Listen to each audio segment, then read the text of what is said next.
My name is Henning Beck. I am a brain researcher, and I want to show you what is going on in your mind when you use information to give rise to new thoughts. And this is important because information is all around us. Many people think it all starts with data.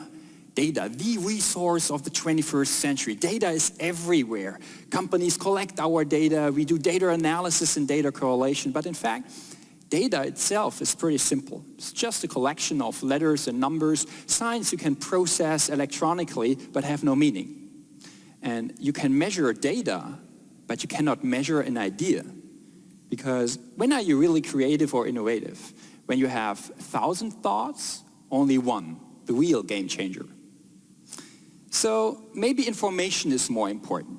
And we have so many tools nowadays to acquire information. We have smartphones, mobile devices, the internet everywhere, but never mix up information with having an idea or knowledge, because you can Google information, but you cannot Google an idea.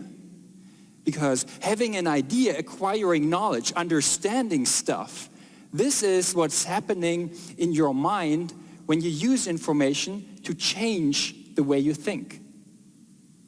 So what is that kind of thinking? Well, everything you see here is just the surface of what is going on in your mind when you actually think. Most of the things run subconsciously, which makes it damn hard to investigate, but even more interesting. So let's zoom into the brain to check out what is going on when we think. Many people think the brain is something like a supercomputer, like the ultimate calculating engine. It is supposed to be extremely fast, super connected, and highly accurate. When you have something on your mind, like right now hopefully, a picture or an image or something like that, you can see it very sharp and precise and switch very easily, much faster than a computer, right? Because what can you do with this one? Okay, this one is at least stylish. It has some appeal on your desktop, but that's it, right? Well, look at this again, and you see it's totally the other way around. A computer you can put on your desktop easily calculates 3.4 billion times a second. Brain cells are much slower and only do 500 operations maximum speed. Computers don't do any mistakes. A rough estimation is 1 error in 1 trillion operations, and brains, probably you know that from your personal life, much more error prone and do mistakes 1 billion times as often. In computers, you can plug it to the internet and you're connected with the world, contrary to the brain. Because the brain is 99% self-oriented. Most of the nerve fibers never get outside of your skull. Most of the brain cells never see what's going on in reality. So from this perspective, you have to say, okay, the brain is everything but perfect. It is lame, it is lousy, and it is selfish. And still it is working. Look around you, working brains wherever I look, more or less. But still, each one of you has the power to outperform every computer system by a very simple experiment. I can show you in a minute. So what do you see here? A face, you might say. Totally correct. I could also say it's just a collection of fruits and vegetables, but you see a face. And what's interesting is not that you do it, but how fast you do that. Because when your brain cells are really that slow, you can only do like 20, 30, maybe 40 operations within that split second. Computer software needs many more steps, thousands, even millions of steps to come to the same result.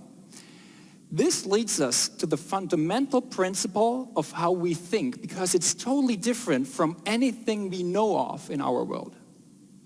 So how would a computer approach that kind of problem? Well, computers use algorithms. Algorithms, basically stepwise recipes telling you what to do. So when a computer faces a certain problem, for instance, recognize a face or solve an equation or whatsoever, the basic principle goes like this.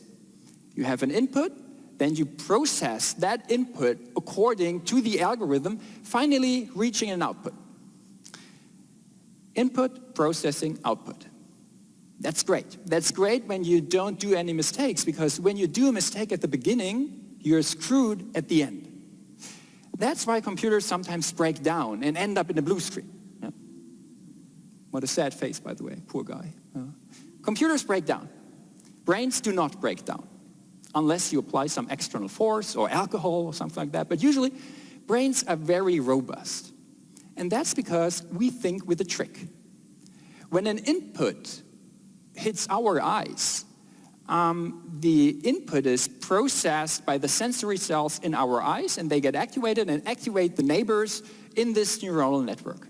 So this is like a simplified model of your brain in action. Now, I have to agree, for didactic reasons, I drastically oversimplified that model of your personal brain. At least I hope so. But you still see the basic principle. Brain cells are dumb on their own, cannot do anything much.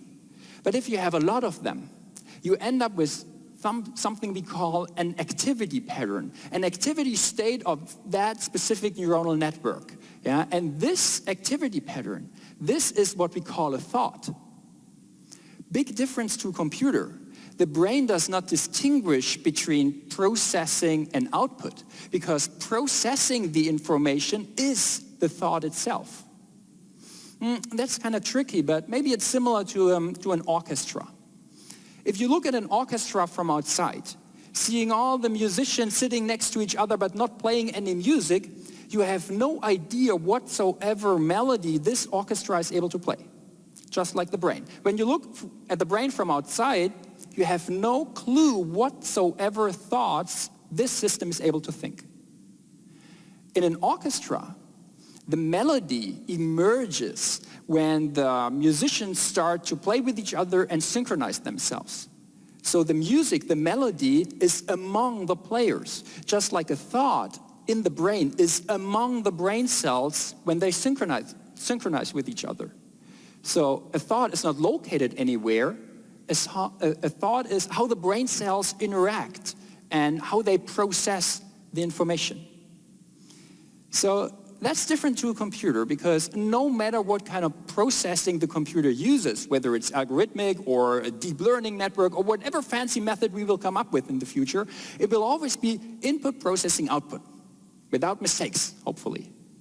But if you don't do any mistakes, you just end up at the place you're programmed for, but nowhere new. Computers are intelligent, but intelligence is nothing special.